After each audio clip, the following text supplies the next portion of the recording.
देश भर में चर्चित रहे भरतपुर के राजा मानसिंह हत्याकांड में 35 वर्ष बाद फैसला आ गया।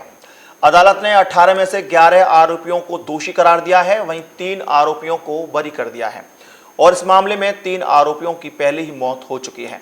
इस मामले में मथुरा की जिला न्यायाधीश साधना रानी ठाकुर की कोर्ट में सुनवाई हुई, जिसमें तत्कालीन डीएसपी कान सिंह भाटी सहित 11 दोषियों के ऊपर आरोप तय हुए और इस मामले में अब बुधवार को सजा सुनाई जाएगी। 35 वर्ष पूर्व भरतपुर के राजा मानसिंह की डीग में गोली मारकर हत्या कर दी गई थी। उनके साथ 2 अन्य लोगों की भी मौत हुई थी। हत्या के बाद 18 लोगों को आरोपी बनाया गया था। मंगलवार को हुई सुनवाई के दौरान तत्कालीन डिप्टी एसपी कान सिंह भाटी, एसएचओ वीरेंद्र सिंह सुखराम, आरएसी के head constable Jivaram, Bhanwar Singh, constable Hari Singh, Sher Singh, सत्तर सिंह, पद्माराम, जगमोहन, एसआई रविशेखर सहित इन सभी को धारा 148, 149, 302 के तहत दोषी करार दिया गया। दोष युक्त पाए जाने के बाद सभी को भारी पुलिस व्यवस्था के बीच जेल भेज दिया गया। इस संबंध में वादी के अधिवक्ता नारायण सिंह ने जानकारी देते हुए बताया कि फैसला बुधवार को आएगा। ऐसा है कि 21 तारीख की घटना को उनके दामाद विजय सिंह सिरोही से पहले थाना इंचार्ज वीरेंद्र सिंह ने राजा मानसिंह सहित अन्य लोगों के खिलाफ 307 का मुकदमा कायम कराया था।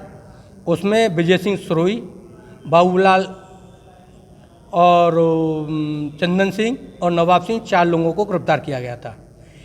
21 और 22 की रात्रि को विजय सिंह सिरोही को जमानत पर भरतपुर पुलिस लाइन से छोड़ा गया था और 22 तारीख को छूटने के बाद उनका दाह संस्कार किया गया था और 23 तारीख को क्राइम नंबर 38 जिसमें सजा हुई है यह मुकदमा कायम कराया गया था।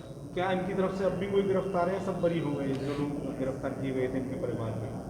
नहीं, वो मुकदमा फाइनल रिपोर्ट लगी है। जिन राजा परिवार के खिलाफ मुकदमा दर्ज किया गए थे उनमें तीनों मुकदमा फाइनल रिपोर्ट लगी है और उनका वो जयपुर सीबीआई कोर्ट में समाप्त हो चुका है मुकदमा। वहीं प्रतिवादी पक्ष के अधिवक्ता नंदकिशोर उपमन्यु ने भी इस फैसले के संबंध में जानकारी देते हुए कहा कि सजा का ऐलान बुधवार को होना है, तब कोई डिसीजन लिया जाएगा। देखिए, फैसला ये हुआ है कि इसमें जो टोटल एक्यूज जो इस समय ट्रायल फेस कर रहे थे 14 लोग, उनमें से 3 जिनके खिलाफ केवल 218 का चार्ज था उनको बरी कर दिया गया है।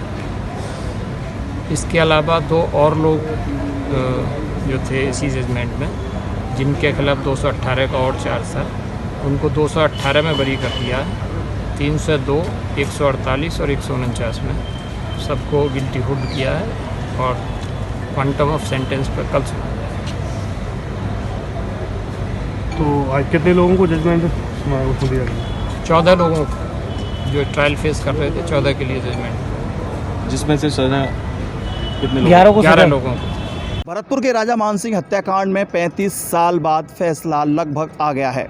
सभी मुलजिमों पर आरोप तय कर दिए गए हैं, यानी 11 मुलजिमों पर आरोप तय हैं और 3 आरोपी बरी कर दिए गए हैं। 35 साल बाद इस न्याय की लड़ाई को लड़ते लड़ते दशक बीत गए और सभी को इंतजार था मथुरा से लेकर राजस्थान तक कि कब आखिरकार फैसला आएगा। इस मामले को लेकर के मथुरा की न्यायाधीश साधना रानी ठाकुर द्वारा आरोप तय कर दिए गए हैं। सजा का फैसला कल सुनाया जाएगा। मुख्य आरोपी कान सिंह भाटी समेत सभी को पुलिस की अभिरक्षा में जेल के लिए भेज दिया गया है। ज़्यादातर की उम्र जो आरोपी हैं 65-60 साल से ऊपर की है, जो कि सभी को जेल भेज दिया गया है। फैसला आने के बाद भी उन्हें जेल में ही रहना पड़ेगा। ये वो कांड था जो पूरे देश में गूंजा था और 35 साल बाद आज फिर पूरे देश में गूंज रहा है। ये कांड था राजघराने से जुड़ा हुआ। इस मामले को लेकर के मथुरा जनपद में सुबह से ही हलचल थी और उसके साथ साथ पीएससी, एसटीएफ राजस्थान, इसके साथ साथ सीबीआई के अधिकारी और बड़े बड़े वकील लगे हुए थे, लेकिन फैसला आना था और राजा मानसिंह के परिवार को न्याय मिला। अपने साथी गोपाल जग्गा के साथ रवि यादव।